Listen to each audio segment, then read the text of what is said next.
Mark 4:35 to 41. On the evening of that same day, Jesus said to his disciples, "Let us go across to the other side of the lake." So they left the crowd. The disciples got into the boat in which Jesus was already sitting, and they took him with them. Other boats were there too. Suddenly a strong wind blew up, and the waves began to spill over into the boat, so that it was about to fill with water. Jesus was in the back of the boat, sleeping with his head on a pillow. The disciples woke him up and said, "Teacher, don't you care that we're about to die?"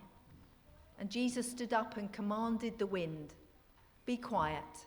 And he said to the waves, "Be still." The wind died down, and there was a great calm. And Jesus said to his disciples, "Why are you frightened? Do you still have no faith?" But they were terribly afraid and began to say to one another, "Who is this man? Even the wind and the waves obey him." Amen. Now I need a couple of helpers who are not scared of balloons. This is 1 to 20.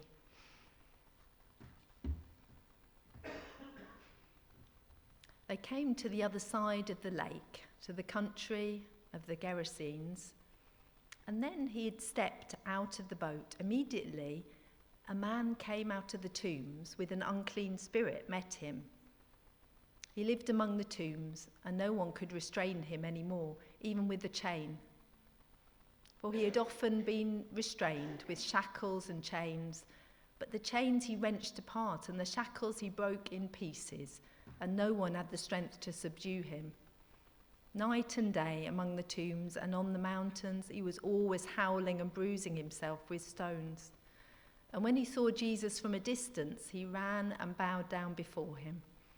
And he shouted at the top of his voice, "What have you to do with me, Jesus, Son of the Most High God? I adjure you by God, do not torment me."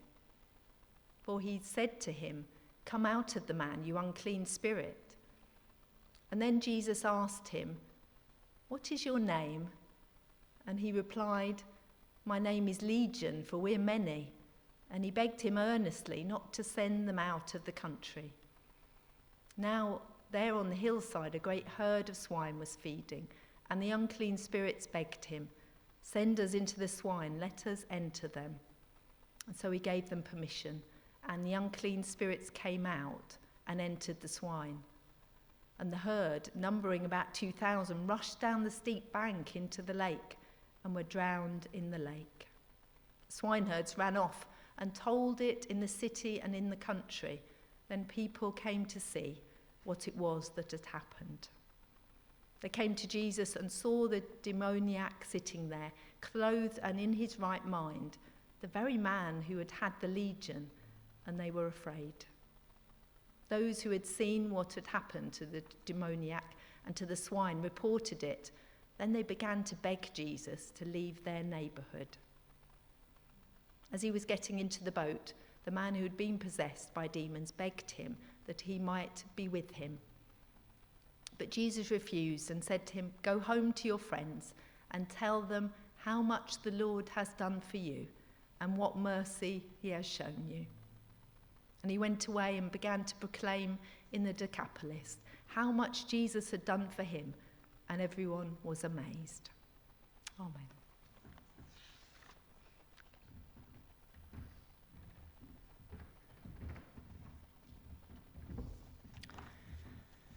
Good morning. We saw last week that Jesus had started speaking in parables because people didn't get the plain speech. And at least the way Mark recounts it, I think in the text we've read today, we see that many of the actual details of Jesus' life could also be taken as parables. And quite possibly this was Mark's intention, to reflect on Jesus' life, the things that were happening to Jesus, things Jesus was doing, but they speak to us at all sorts of levels. And the story that we read earlier about Jesus calming the storm is an excellent example of this. If I say to you, what does the storm represent? What jumps to mind? What does the storm represent? It's the sea in the story, Jesus crossing the sea. But what does it represent? Or if I say to you, I'm all at sea at present, or I'm in the storms, we get it instantly, don't we? And in fact, when we read the story, we jump to that level of understanding quite quickly. The sea represents, the stormy sea represents life. It represents the world. When we sang that song just now, how long until you still the storm? Things jump to mind, and situations jump to mind. It works like a parable. And it was the earliest symbol that the church used of itself. You know, like you go into churches now and there'll be a cross everywhere. The cross is the symbol. But before, and it seems bizarre to us, before the cross was adopted as a kind of a universal symbol of the church, the picture of a boat in a storm was used. It was taken. The church felt when it read this, oh, that's us. We're stuck in a storm, waiting for Jesus to wake up. Waiting for Jesus to calm the storm. The church, at the time of the Second World War in Germany, picked this symbol as a symbol that they would use. When the church realised that they had been supporting the Nazi regime at the time, and it became what's called the confessing church. This was the symbol they adopted. Who are we? Well, we're disciples of Jesus caught in a storm that feels like it's about to, overflow our boat. We get it. It works like a parable. The man with the unclean spirit is another example of this. My name is Legion, because we are many. My name is Legion because we are many. It hints at a kind of fractured and splintered identity. And it works on all sorts of levels. Certainly, I'm probably not the only one. I might be the only one who said it like this, but you're on the phone looking for customer care when something's gone wrong. And you're talking to one person, and it's never the right person. There's always a myriad people behind them. And I often, as I'm talking to them, and I'm being told that they can't answer it, it's definitely their company's issue. And I want to say, my name is Legion, for I am many. Or because we are many. You never get to the right person. It's always splintered out. The person responsible is somewhere else. The responsibility is handed down the line. It also covers a lot of our sense of ourselves. Paul said this. He said, the good I want to do, I don't do. And the bad I don't want to do, I just somehow keep on doing. We like to think of ourselves as one thing, something coherent. But there seem to be shades of me, conflicts inside. My name is Legion. We are many. So the story reads like a parable. These two stories read like parables. And the events seem to have a bigger significance. And I think Mark's doing it on purpose. He knows that these things get there. We're going to look at three details. I'm going to go back over the two that we've just briefly interrupted. But there's one that's hiding in there as well that we'll start with. And that is simply just the phrase, the other side. Both these stories are held together by the phrase, the other side. So Jesus wanted to go to the other side, and that's how he got caught up in the storm. Jesus arrived at the other side, and that's how he got caught up with a man with such a splintered and furious sense of himself or experience of himself. The other side, that's where it all starts. You could say it's where it all goes wrong. Maybe it's where it all goes right, I don't know, but that's where it all gets going. And it is the great motivation of the gospel. And it's what we're caught up in. It's because it's about God. It says something about God. Jesus said, let's go to the other side. It's about God who would not stay at home. wherever that is. God who wouldn't be in one place only, wouldn't be in the safety of just where God is acknowledged. Maybe it's a better way of saying it is, it's about God for whom everything is in range. Nothing, nowhere, no one out of bounds. God is always saying, I'm going to the other side. This is Jesus' desire to go to the other side, and it could be rendered the opposite side. And Jesus standing at a lake, and I want to go to the opposite side, right across from me. You know that place, we know it, don't we? It could be the opposite side of the street. It could be the opposite end of a scale. There's always something else, where everything is strange. And in this passage, it's not just strange. What is opposite, what is the other side, is called unclean. The territory is unclean. It's that place returning from which Jewish people would shake the dust. So strange. I don't want to take any of that home with me. The people are unclean. The pigs are unclean. The tombs are unclean. Nothing about this is kosher. It's all out of kilter. It's more like home, in actual fact, than they're prepared to admit, or that often that we're prepared to admit. Do you remember, it's really what gets people is this uncleanness. Ooh, over there. It's all out of kilter, it's wrong, it's unclean. But of course, Jesus was in the synagogue only a couple of chapters back. And who was there? An unclean spirit. Somehow, undercover, finding a loophole into that place that was the picture of cleanliness, of being right. But still, it's the other place that gets characterized as unclean. And that's the parable there. Jesus saying, I want to go to the other side, represents something. God's intention to always be on the other side, on the opposite. And all of us, thank God for that, because we were on the opposite side at some point. Many of us don't have that sense for ourselves. I grew up in church, I never really got that. But of course, this is Jesus' first contact with Gentile territory. Some of us sense it quite keenly. I feel like I'm on the opposite side. And if that's the case, then the story speaks directly to us. Jesus wouldn't stay away from the opposite side. Those that were far off are met by Jesus because there is this constant intention to go to the other side. Then we come to the stormy sea, because it was this intention to go to the other side and to go there with the disciples. Multiple boats. That's what gets Jesus caught up in the storm. And the sea is that picture of the world at its worst. Chaotic, destructive. Sometimes it points to our lives. You think, that's why I'm in a storm.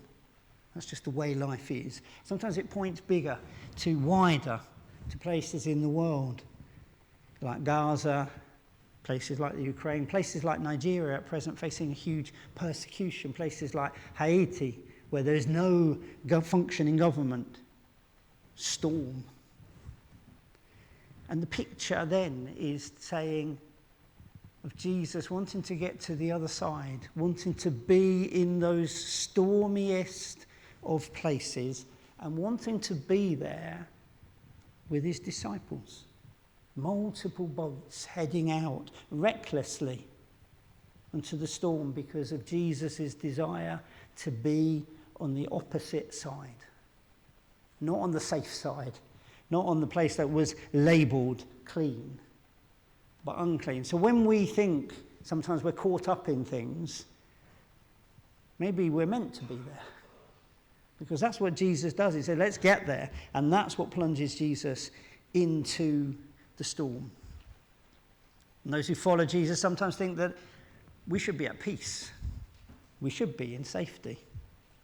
But Jesus is at sea, and so is his disciples on purpose, risking the seas in a desire to be where the chaos is, where the trouble and the people in need are. And the sea becomes that weird place of meeting God and being confronted by the demonic. And that's written into the text. Jesus talks to the sea like he talks to the unclean spirits. But at the same time, the whirlwind, which the text, it could be translated, they encountered a whirlwind on the sea, is the same word that is used in Job about God speaking from the whirlwind. So that place of chaos has a kind of double meaning, a double sense. And it's where the disciples come away with that sense of saying, who on earth is this man? They've met with Jesus in a way that they hadn't when they stayed in the safety of the other side. Who is this man? That's the questions that come before that. But this leads, if you like, to a strange kind of life, a life of faith that is full of questions. And there's a backwards and forwards in it, isn't there? One of the big questions is, do you care? Addressed to Jesus. Do you care? We're caught up in a storm. Do you care? You sent us out into this sea, into this chaos. Do you care? Did it feel strange singing that today? How long, God? A bit impertinent? A bit, well, where's your faith? Do you ask those kind of questions? The book of Psalms, 35% of the book of Psalms are Psalms of lament.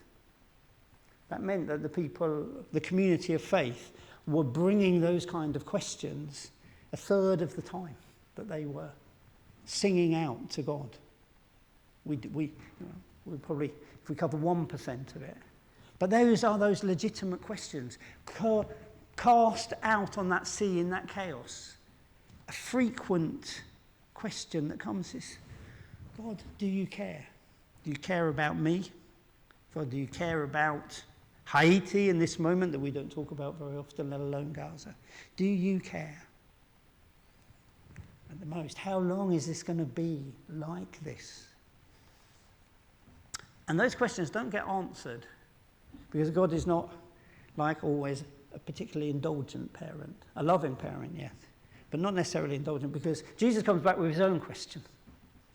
Why were you afraid? Seemed evident, didn't it? Why were you afraid? Have you still no faith? Have you still no faith? You've been with me. So there you have it.